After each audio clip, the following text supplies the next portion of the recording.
चलिए बुलेटिन की शुरुआत अहम खबरों से करेंगे। सरकार ने सिडबी को 5,000 करोड़ रुपए की इक्विटी सहायता मंजूर की है, जिससे एमएसएमई को सस्ता और आसान कर्ज मिलेगा। इस फैसले से 2027-28 तक 30.74 लाख नए उद्यम जुड़ेंगे और लगभग 1 करोड़ 12 लाख नए रोजगार पैदा होने की उम्मीद है।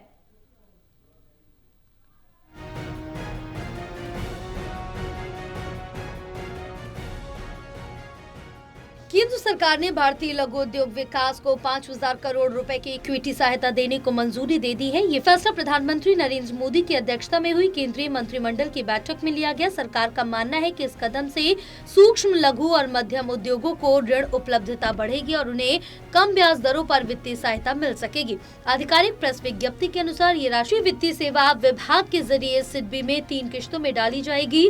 वित्त वर्ष 2025-26 में 3,000 करोड़ रुपए का निवेश किया जाएगा, जबकि वित्त वर्ष 2026-27 और 2027-28 में 1,000 करोड़ रुपए की इक्विटी डाली जाएगी। पहली किश्त 31 मार्च 2025 की बुक वैल्यू 568.65 रुपए प्रति शेयर पर होगी, जबकि बाकी 2 किश्तें संबंधित वित्तीय वर्ष के पिछले साल की 31 मार्च की बुक वैल्यू पर तय होगी।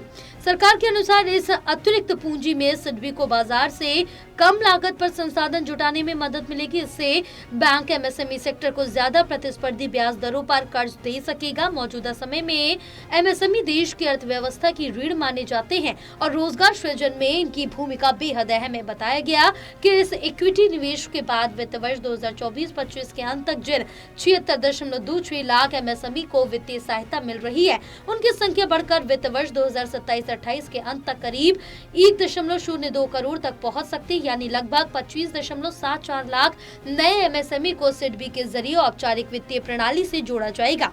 सरकार को उम्मीद है कि इस पहल से देश में रोजगार के अवसर भी तेजी से बढ़ेंगे। अनुमान है कि 2027-28 के अंत तक इस पूंजी निवेश के चलते करीब 1 करोड़ 12 लाख नए रोजगार पैदा हो सकते हैं। इससे न केवल छोटे उद्योगों को मजबूती मिलेगी, बल्कि स्थानीय स्तर पर आर्थिक गतिविधियों को भी गति मिलेगी। विशेषज्ञों का मानना है कि सिडबी को मजबूत करने का ये फैसला मेक इन इंडिया, आत्मनिर्भर भारत और स्टार्टअप इकोसिस्टम को भी समर्थन देगा। आसान और सस्ता कर्ज मिलने से छोटे कारोबारी नई तकनीकें अपनाने, उत्पादन बढ़ाने और नए बाजारों में प्रवेश करने में सक्षम होंगे, जिससे देश की समग्र आर्थिक वृद्धि को बल मिलेगा।